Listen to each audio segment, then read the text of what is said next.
앞으로 5분 안에 여러분은 사랑이 식어서가 아닌 도둑맞은 교향곡 때문에 파탄난한 결혼 생활을 목격하게 될 겁니다.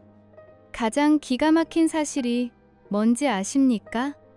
제가 아내를 위해 썼던 바로 그 멜로디가 다른 남자의 품에 안긴 그녀를 고발하는 증거가 되었다는 겁니다. 제 이름은 밝현 후 항구 도시 부산에서 음악을 만드는 가난한 작곡가입니다. 바다 냄새가 밴 낡은 옥탑방이 제 작업실이자 아내 윤서연과의 보금자리였습니다. 아트 갤러리 큐레이터인 서연은 제게 전부였습니다.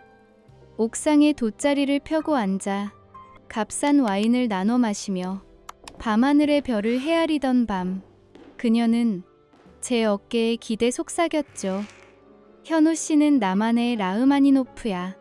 빠듯한 형편에도 우리는 서로의 꿈을 응원하며 누구보다 행복하다고 믿었죠. 그녀는 제 음악의 첫 번째 관객이었고, 저는 그녀의 지친 하루를 위로하는 멜로디를 만들었습니다. 하지만 언제부턴가 우리의 완벽했던 화음에 불협화음이 끼어들기 시작했습니다. 그날도 저는 서연이 좋아하는 파스타를 만들어 놓고 늦는 그녀를 기다리고 있었습니다. 창밖으로 부산항의 불빛이 하나둘 켜지고 정성껏 만든 음식은 차갑게 식어갔습니다. 밤 11시가 다 되어서야 현관문이 열렸습니다. 서연아, 요즘 많이 늦네. 무슨 일 있어? 몸이라도 안 좋은 거야? 연락도 잘 안 되고 걱정했잖아. 아, 현우 씨. 미안해요. 요즘 갤러리에서 중요한 갈라쇼를 준비하느라 정신이 없어서요. 큰손 후원자들도 많이 오고 내가 신경 쓸 일이 한두 개가 아니에요. 회의가 계속 길어져서 연락할 틈도 없었네. 피곤해서 그래. 걱정 마요. 아내의 입에선 갈라, 후원자 같은 낯선 단어들이 오르내리기 시작했습니다. 귀가 시간은 점점 늦어졌고 옷장에는 제가 사준 적 없는 값비싼 실크 드레스와 명품 구두가 하나둘 늘어갔습니다. 우리의 수입으로는 감당할 수 없는 것들이었죠. 갤러리에서 성과급이라도 받은 걸까? 애써 좋은 쪽으로 생각하려 했지만 마음 한구석의 불안은 쉬 가시지 않았습니다. 그러던 어느 날 아내의 화장대 위에서 도저히 이곳에 있을 법하지 않은 물건을 발견했습니다. 윤기가 흐르는 최고급 자단목으로 만들어진 정교한 조각으로 장식된 보기에도 값비싼 고풍스러운 오르골이었습니다. 이건 뭐야? 되게 비싸 보이는데. 어느 박물관에서 가져온 것 같아. 아, 이거. 갤러리의 작품을 기증하신 익명의 수집가 한 분이 선물로 주셨어요. 예쁘죠? 그냥 내 취향일 것 같아서 주셨대. 별거 아니에요. 익명의 수집가. 당신이 그런 분이랑 따로 만날 일이 있어? 왜 그렇게 따져 물어요? 큐레이터가 후원자 만나는 게 이상한 일은 아니잖아요. 내 일이 인정받는 것 같아 당신도 기뻐해줘야 하는 거 아니에요? 아내는 대수롭지 않게 말했지만 그 반응은 제 마음속 의심의 씨앗에 기름을 부었습니다. 우리 사랑의 노래에 섞여 들어온 어울리지 않는 엇나간 음표처럼 말이죠. 그저 제가 너무 예민한 것이라 아내를 믿지 못하는 속 좁은 남편이라 자책하며 며칠을 보냈습니다. 하지만 그날 밤 제 믿음은 송두리째 흔들리기 시작했습니다. 늦은 밤 서재에서 악보를 정리하던 제 귀에 안방에서 들려오는 아내의 나긋한 목소리가 들려왔습니다. 평소 저와 통화할 때와는 전혀 다른 꿀이 떨어지는 듯한 달콤한 목소리였습니다. 그럼요. 너무 감사해요. 정말 제 평생 최고의 선물인걸요. 우리만의 멜로디가 담겨 있잖아요. 맞아요. 오직 우리 둘만 아는. 언제나 제 곁에 두고 소중히 간직할게요. 영원히요. 저는 조용히 문틈으로 아내를 훔쳐보았습니다. 그녀는 낮에 봤던 바로 그 오르골을 소중하게 어루만지며 제가 한 번도 본 적 없는 세상에서 가장 행복한 표정으로 통화를 하고 있었습니다. 그 순간 깨달았습니다. 우리의 노래는 이미 끝나가고 있다는 것을. 그리고 저 오르골은 우리 사랑의 장송곡을 연주할 전주곡이라는 것을. 대체 전화기 너머의 남자는 누구이며 저 오르골에 담긴 비밀은 무엇일까요? 의심은 걷잡을 수 없이 커져만 갔고 저는 결국 제 손으로 판도라의 상자를 열기로 결심했습니다. 저는 스스로 그저 망상에 빠져 있다고, 아내를 믿지 못하는 못난 남편일 뿐이라고 되뇌었습니다. 아내의 외투 주머니 속에서 그것을 발견하기 전까지는 말입니다. 며칠 전 늦게 들어온 아내의 외투를 옷걸이에 걸어주다가 손끝에 바스락거리는 감촉이 느껴졌습니다. 무심코 꺼내든 그것은 해운대에서도 가장 비싸다는 프렌치 레스토랑의 영수증이었습니다. 날짜는 바로 어제 저녁. 찍혀있는 금액은 제 한 달 저작권 수입을 전부 합친 것보다도 많았습니다. 와인 페어링까지 포함된 누가 봐도 특별한 저녁 식사였습니다. 심장이 쿵 하고 바닥으로 떨어지는 기분이었습니다. 그날 밤 저는 잠든 아내의 얼굴을 보며 수없이 고민했습니다. 이걸 어떻게 물어야 할까? 우리의 믿음에 금이 가는 소리가 벌써부터 들리는 듯 했습니다. 다음 날 아침, 저는 결국 참지 못하고 영수증을 식탁 위에 올려놓았습니다. 서연아, 이게 뭐야? 어제 파트너 접대 때문에 늦었다며. 이런 곳에서 식사를 했어? 우리 형편에 이건 좀 아니지 않아? 혹시 갤러리에서 보너스라도 나온 거야? 말을 해주지. 아, 그거? 중요한 투자자랑 만나는 자리였어. 내가 가고 싶어서 갔겠어? 다 갤러리를 위한 일이라고. 그리고 당신이 내 재정 상황까지 일일이 알 필요는 없잖아. 무슨 말을 그렇게 해? 우리가 부부인데 그깟 영수증 하나 가지고 따지자는 게 아니잖아. 그냥 당신이 걱정돼서 그러지. 요즘 당신 어딘가 다른 사람 같아. 다른 사람? 내가 어떻게 다른데? 밤늦게까지 일하면서 돈 벌어오는 게 달라진 거야? 당신은 내일이 얼마나 중요한지 몰라서 그래. 그깟 영수증 하나 가지고 사람 좀스럽게 만들지 마. 그깟 영수증이라고. 서연아, 저 돈이면 우리 월세 내고도 남아. 당신이 언제부터 우리 형편 생각 안 하고 이렇게 돈을 썼어? 우리가 얼마나 힘들게 여기까지 왔는데. 됐어. 당신이랑은 말이 안 통하네. 성공하려면 이 정도 투자는 당연한 거야. 당신처럼 맨날 옥탑방에서 악보만 붙들고 있으니 세상을 모르는 거지. 고상한 척은 혼자 다 하면서 현실 감각은 그렇게 없어서 어떡해? 피곤하니까 그만 얘기해. 아내의 입에서 나온 성공이라는 단어가 비수처럼 날아와 제 가슴에 밝혔습니다. 마치 제 가난이 우리의 모든 문제를 만든 원흉인 것처럼 저를 한심하다는 듯 쳐다보는 아내의 눈빛이 낯설게만 느껴졌습니다. 그날 이후 우리 사이에는 차가운 침묵이 흘렀습니다. 같은 공간에 있어도 우리는 서로 다른 세상을 사는 것 같았습니다. 그녀는 화려한 세상으로 나아가고 있었고 저는 낡은 옥탑방에 홀로 남겨지고 있었습니다. 그러던 주말 오후 작업실에서 홀로 피아노를 치고 있는데 핸드폰이 거칠게 울렸습니다. 제 가장 친한 친구이자 밴드 동료인 이준호였습니다. 야, 박현우. 너 어디야? 지금 당장 좀 만나야겠어. 목소리 괜찮아? 별일 없지? 준호야? 웬일이야? 나 작업실인데. 무슨 일인데 그렇게 급해? 전화로 할 얘기는 아니고 우리 옛날에 자주 가던 지하 합주실, 거기로 지금 바로 와. 절대 다른 데 들르지 말고. 기다릴게. 준호의 목소리는 심각하게 가라앉아 있었습니다. 불길한 예감이 온몸을 휘감았습니다. 10년 넘게 함께 음악을 해온 친구입니다. 목소리만 들어도 무슨 일이 있는지 짐작할 수 있었죠. 곰팡이 냄새와 먼지가 뒤섞인 낡은 지하 합주실.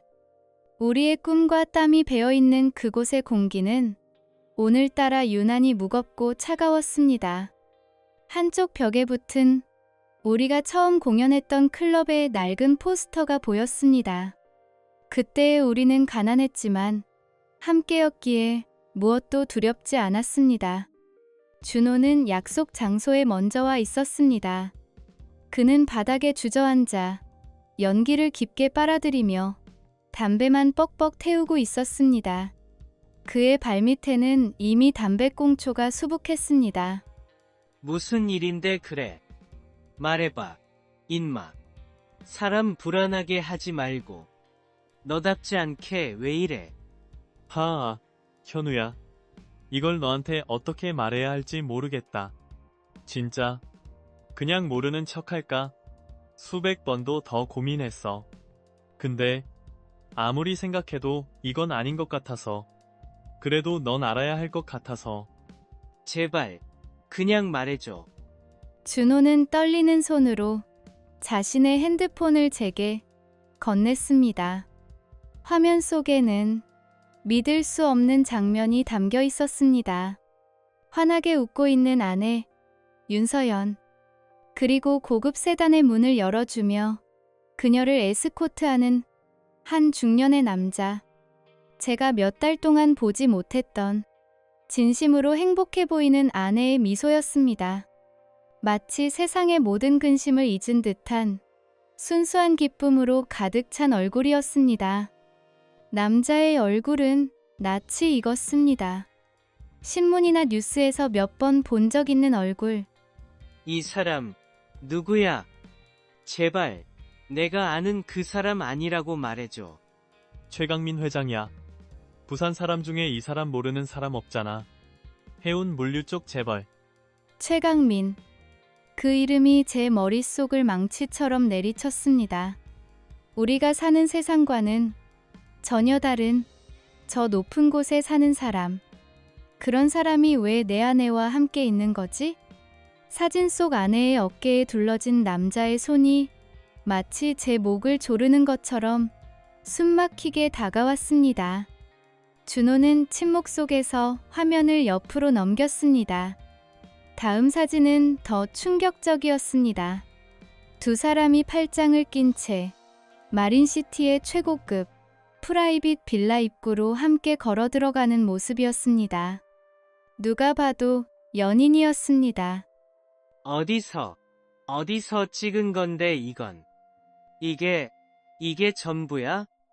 어제 오후 광안리에서 여자친구랑 드라이브 하다가 우연히 봤어.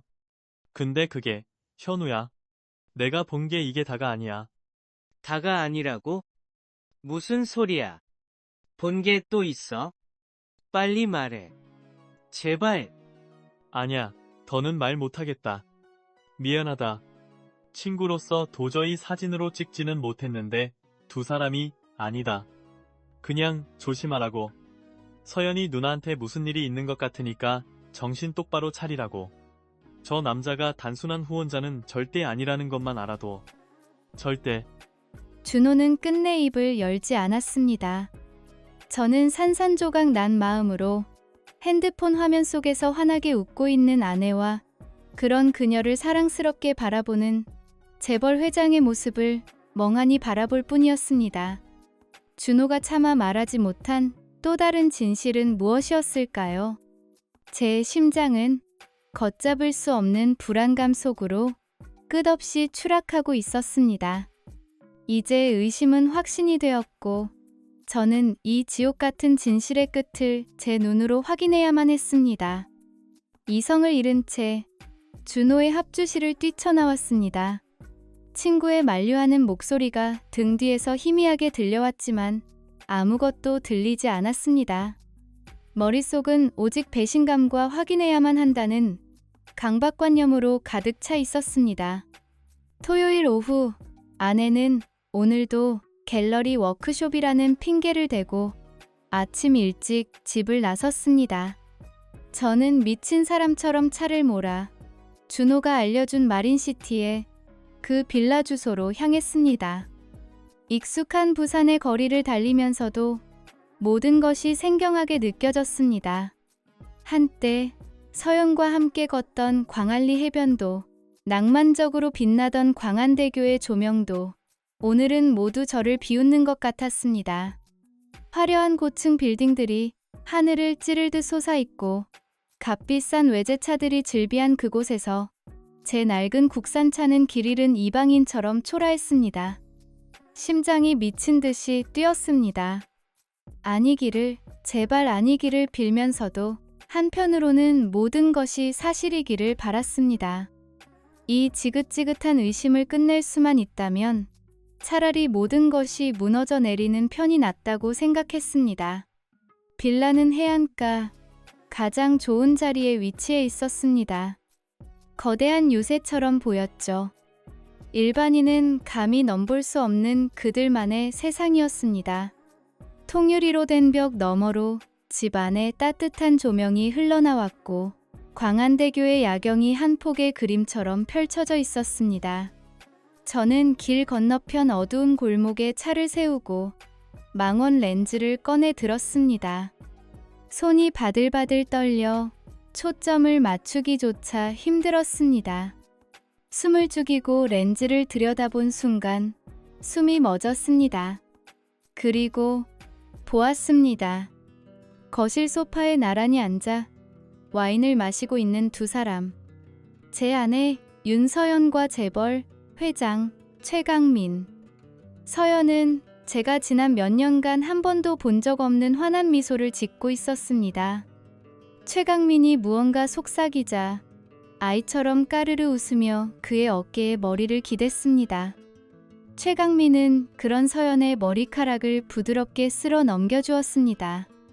그 모습이 너무나 자연스러워서 마치 오랫동안 함께해온 부부처럼 보였습니다. 심장이 얼어붙는 것 같았습니다. 저 미소, 한때는 오직 나만을 향해 있던 저 미소, 이제는 다른 남자의 부와 권력 앞에서 저토록 활짝 피어나고 있었습니다. 잠시 후 최강민이 손을 내밀자 서연은 망설임 없이 그의 손을 잡고 일어섰습니다. 거실 중앙에서 두 사람은 천천히 서로를 마주 보았습니다. 그리고 그 순간 거실 전체에 나지막한 피아노 선율이 울려 퍼지기 시작했습니다. 처음에는 그저 평범한 클래식 연주곡이라고 생각했습니다. 하지만 익숙한 화음이 제가 수백, 수천 번을 고민하며 썼던 코드 진행이 귓가에 밝혀들자 제 온몸의 피가 차갑게 식어버리는 소리가 들렸습니다. 세상에, 안 돼. 제발. 그 멜로디는 제가 만든 곡이었습니다. 아직 세상에 발표하지 않은 오직 서연만을 위해 만들었던 미완성 교향곡. 저는 그 곡에 서연의 세레나데라는 이름까지 붙여주었습니다. 우리의 낡은 옥탑방에서 삐걱거리는 피아노 앞에 앉아 밤새워 작곡하고 완성된 악절이 나올 때마다 잠든 아내를 깨워 들려주곤 했던 바로 그 곡이었습니다. 처음 이 멜로디를 들려주던 날, 서연은 눈물을 글썽이며 말했었죠. 이 노래는 우리 자체야. 현우 씨. 우리의 사랑과 가난했던 시절의 꿈, 그리고 서로를 향한 애틋함이 모든 음표 하나하나에 녹아있는 제 영혼과도 같은 곡이었습니다. 그런데 지금 제 영혼이 저 더러운 불륜의 현장에서 두 사람의 사랑을 위한 배경음악으로 흐르고 있었습니다. 세상에서 가장 끔찍한 것은 아내가 다른 남자와 함께 있는 것을 보는 것이 아니었습니다. 나의 모든 것이 담긴 내 심장과도 같은 멜로디가 그들의 불륜을 위해 연주되고 있다는 사실이었습니다. 그녀는 제 사랑뿐만 아니라 제 예술까지 훔쳐서 그 남자에게 바친 것이었습니다. 그 순간 슬픔은 분노로 변했습니다. 배신감은 사리가 되어 온몸을 지배했습니다. 저는 떨리는 손으로 핸드폰을 꺼내 동영상 녹화 버튼을 눌렀습니다. 더 이상 망설일 필요가 없었습니다. 사랑도, 믿음도, 예술가로서의 자존심마저도 모든 것이 산산조각 났습니다. 통유리창 너머로 두 사람은 제 음악에 맞춰 서로의 몸을 감싸 안고 천천히 춤을 추고 있었습니다. 창문에 비친 제 자신의 얼굴이 보였습니다. 눈물과 분노로 일그러진 낯선 괴물의 얼굴이었습니다. 저는 흔들림 없는 손으로 그 모든 장면을 영상에 담았습니다. 아내가 남자의 품에 안겨 행복하게 웃는 모습, 그리고 배경으로 처절하게 울려 퍼지는 내 교향곡까지. 이것은 단순한 불륜의 증거가 아니었습니다.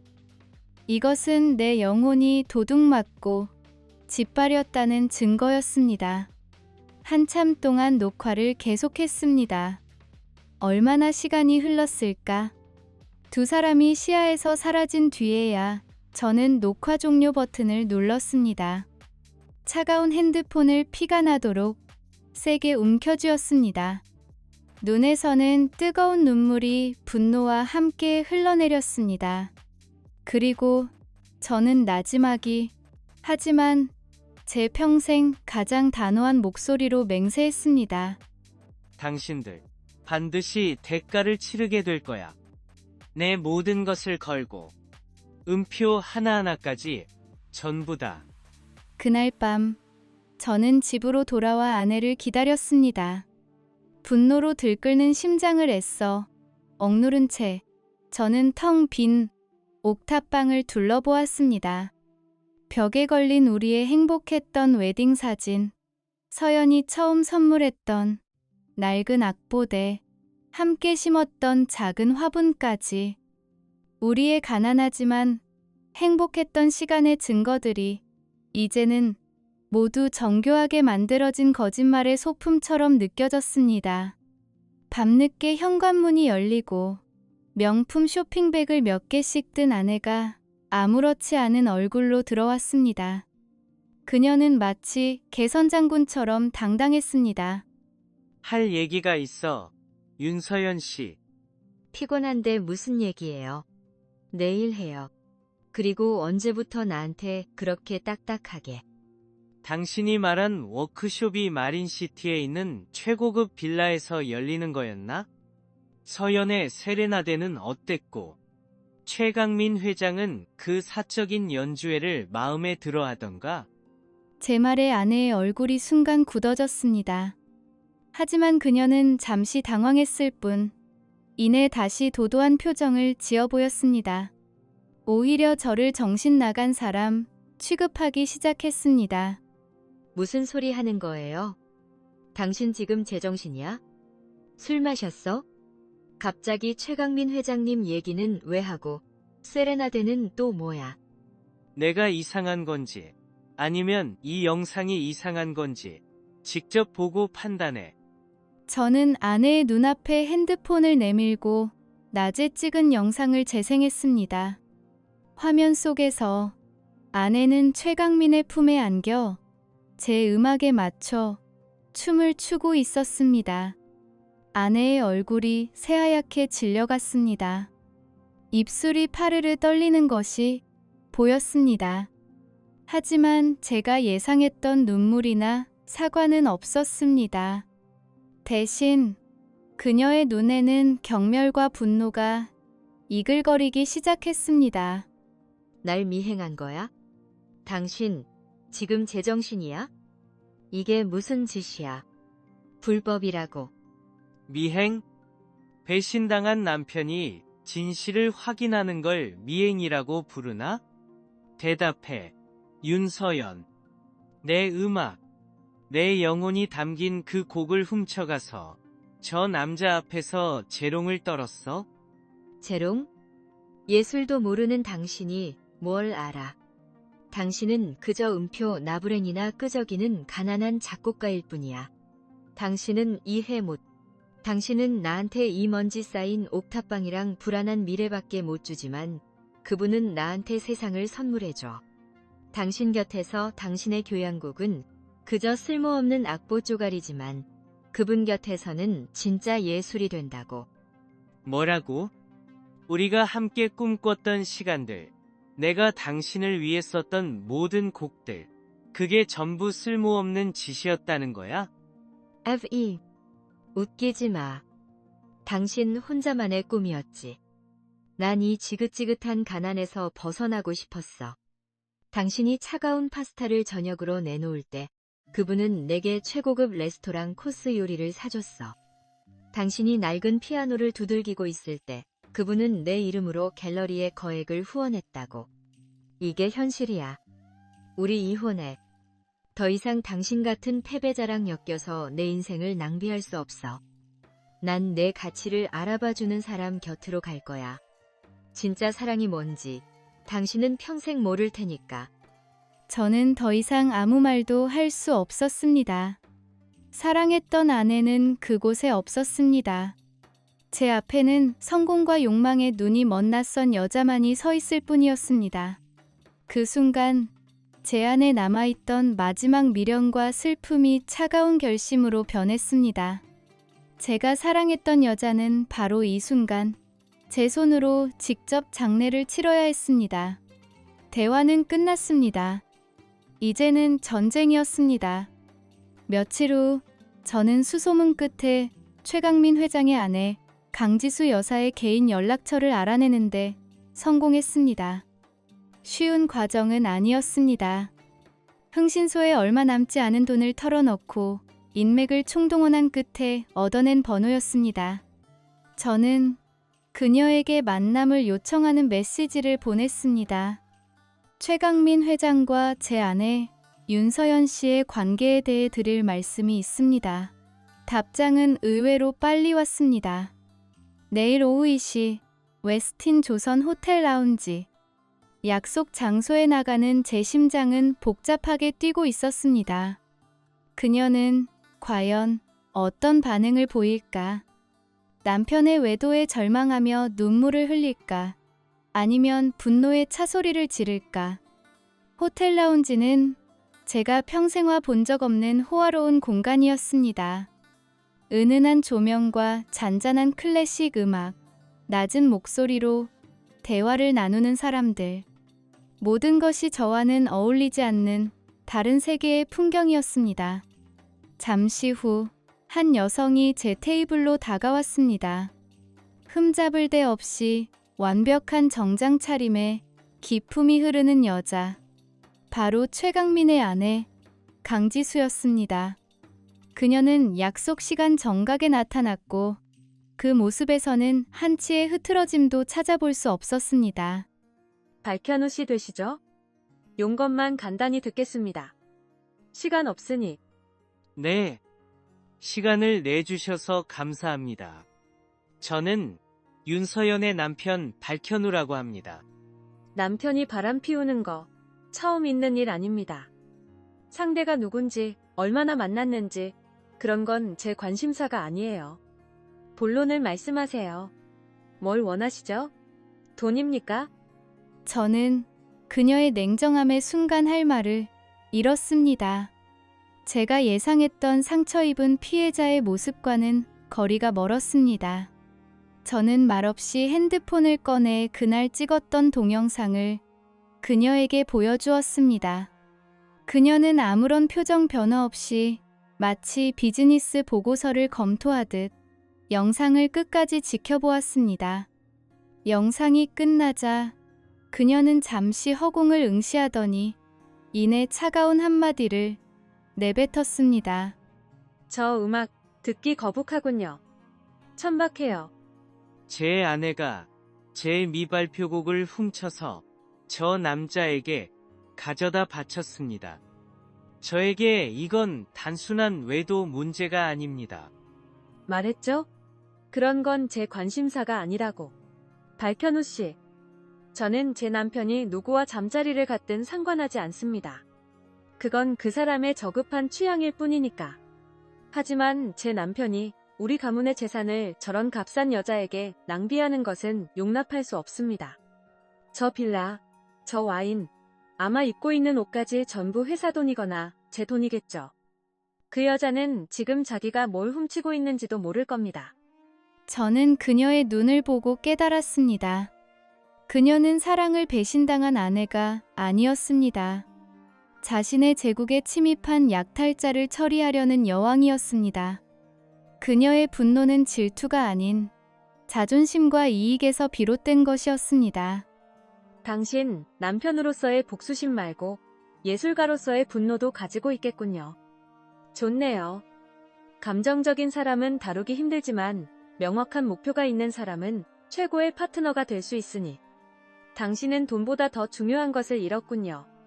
자존심 같은 것. 강지수는 우아한 손짓으로 가방에서 명함 한 장을 꺼내 제 앞에 놓았습니다. 대한민국 최고의 이혼 및 손해배상 전문 변호사의 이름이 적혀 있었습니다. 당신의 아픔을 무기로 만드세요. 박현우 씨. 그 분노를 연료로 쓰시고요. 우리는 저들에게 아무것도 남기지 않을 겁니다. 그들이 가졌다고 착각했던 모든 것들, 우리가 전부 빼앗아 올 거니까. 강지수 여사와 손을 잡은 후 모든 것은 일사천리로 진행되었습니다. 그녀가 선임한 변호사는 그야말로 전쟁 기계와 같았습니다. 우리는 차곡차곡 증거를 모았고 마침내 법의 심판대에 그들을 세웠습니다. 법정으로 들어서는 날, 제 아내 윤서연은 여전히 최강민의 팔짱을 끼고 있었습니다. 마치 세상의 주인공이 된 듯 당당한 모습이었죠.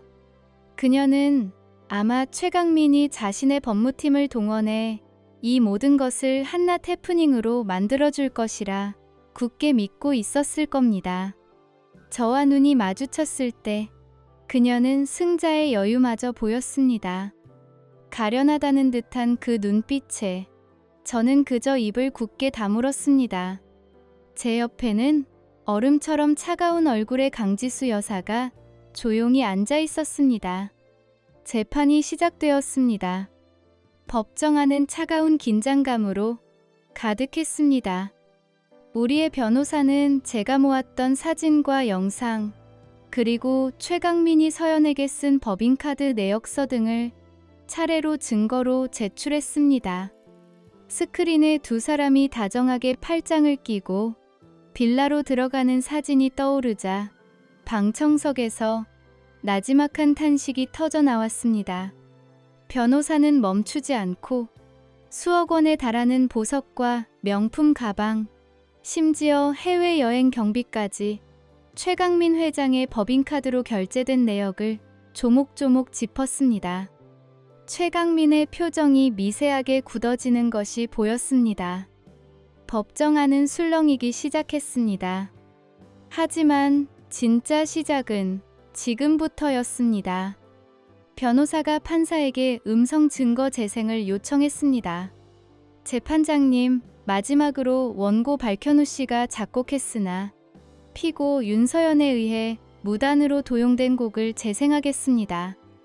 이 곡은 두 사람의 부정한 관계가 단순한 만남을 넘어 어떻게 원고의 영혼까지 짓밟았는지를 증명할 것입니다. 그 말이 끝나기 무섭게 법정 안에는 익숙한 멜로디가 울려 퍼졌습니다. 바로 서연의 세레나데였습니다. 웅장하고 아름답지만 처절할 정도로 슬픈 선율이었습니다. 제 심장에서 흘러나온 피눈물 같은 멜로디가 차가운 법정 안을 가득 채웠습니다. 법정 안의 모든 사람들이 숨을 죽였습니다.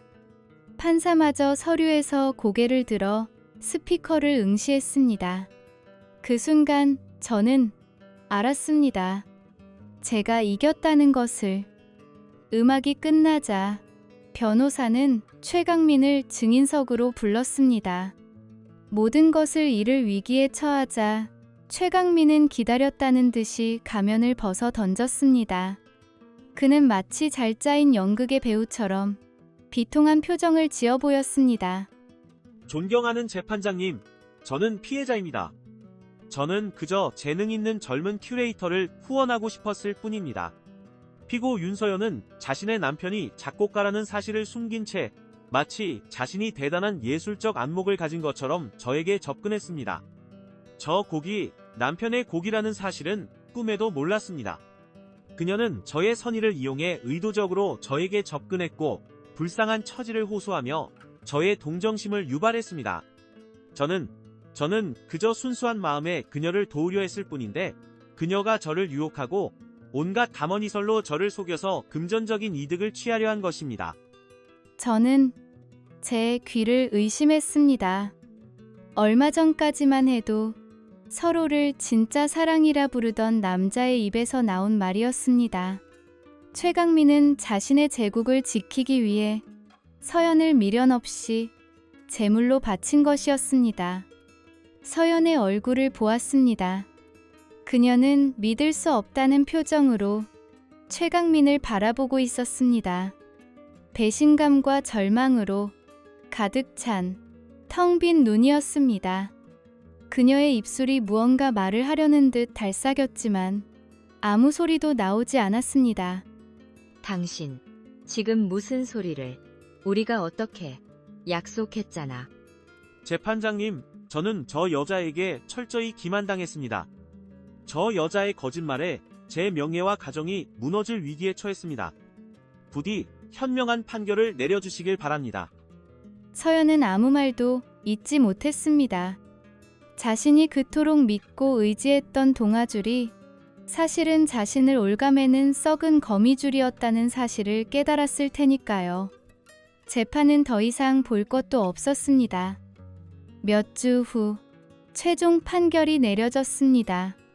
판사의 목소리가 법정 안에 장엄하게 울려 퍼졌습니다.